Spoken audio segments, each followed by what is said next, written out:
SRAB, Panduan Sekolah Rakyat Aman Bencana, SRAB. Ya.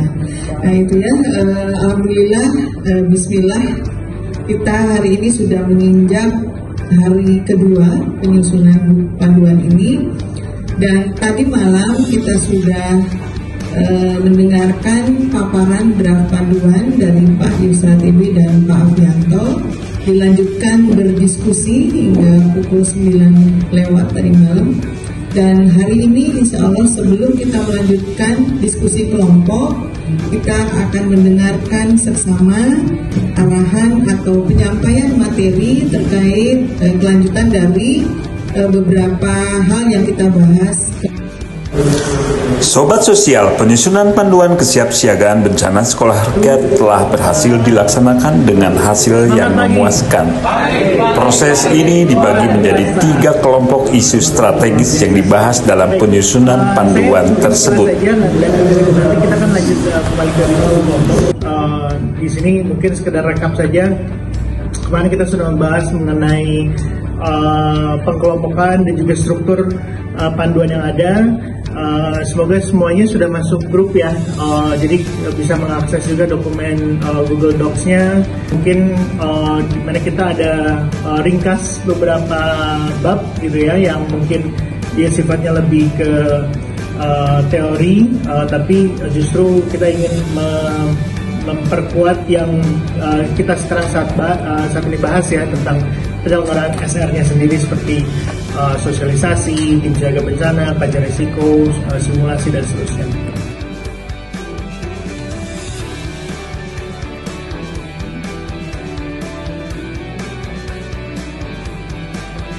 Kegiatan hari kedua penyusunan panduan kesiapsiagaan sekolah rakyat di BPPKS di Bandung. Agenda pagi hingga malam nanti, Senin, 29 September tahun 2025.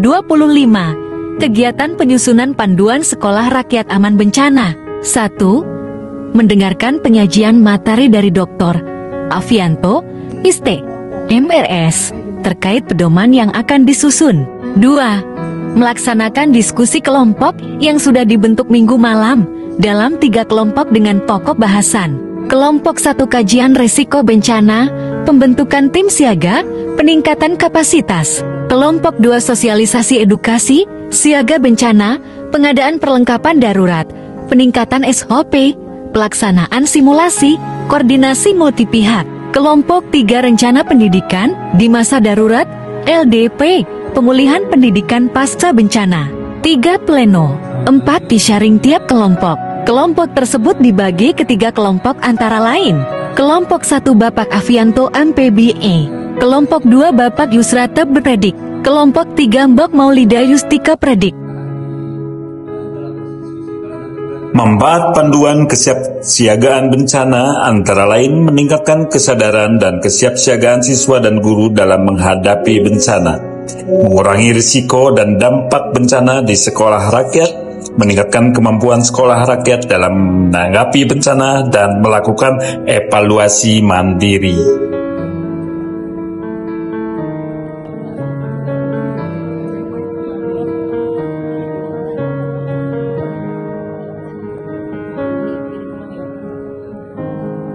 Mohon kita kembali ke meja dan kelompok kita masing-masing. Kalau melihat diskusi tadi malam, itu kan ada yang sangat bersemangat sekali diskusinya gitu ya, mendiskusikan berbagai hal. Pesan saya sih, kita mencoba, kan masing-masing kelompok ada 4 tema gitu, ada yang 3 tema gitu. Boleh mendiskusikan secara detail, tapi maksud saya ini kan bagian dari proses gitu ya, tidak semua kita harus selesaikan atau sepakati 100%. Misalkan seperti itu, sepertinya Saka saat itu menghidupnya ke SAR, seperti itu. Saka Bayangkara menghidupnya ke Polri. Nah, kalau Saka kebencanaan ini menghidupnya apakah mau ke Kementerian Sosial atau Kementerian seperti itu. Nah,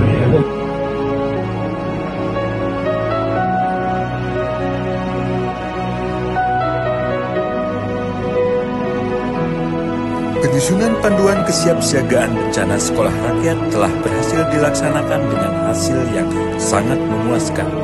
Semoga pelatihan ini yang diinisiasi oleh BBPPKS Bandung dapat menjadi model dan terus dikembangkan oleh sekolah rakyat yang tersebar di seluruh Indonesia. Panduan ini akan terus disebarkan dan diperbaiki untuk meningkatkan kesiapsiagaan bencana di sekolah rakyat. Baik Bapak, izin perkenalkan, nama saya Darmawan Eko Saputro. Saya di SRMA 14 diberi amanat untuk menjadi seorang wali asrama Bapak. Nah, kegiatan wali asrama di SRMA 14 selain misalnya manajemen keasramaan, pengelolaan keasramaan, kita juga membuat program-program untuk anak-anak siswa di SRMA 14.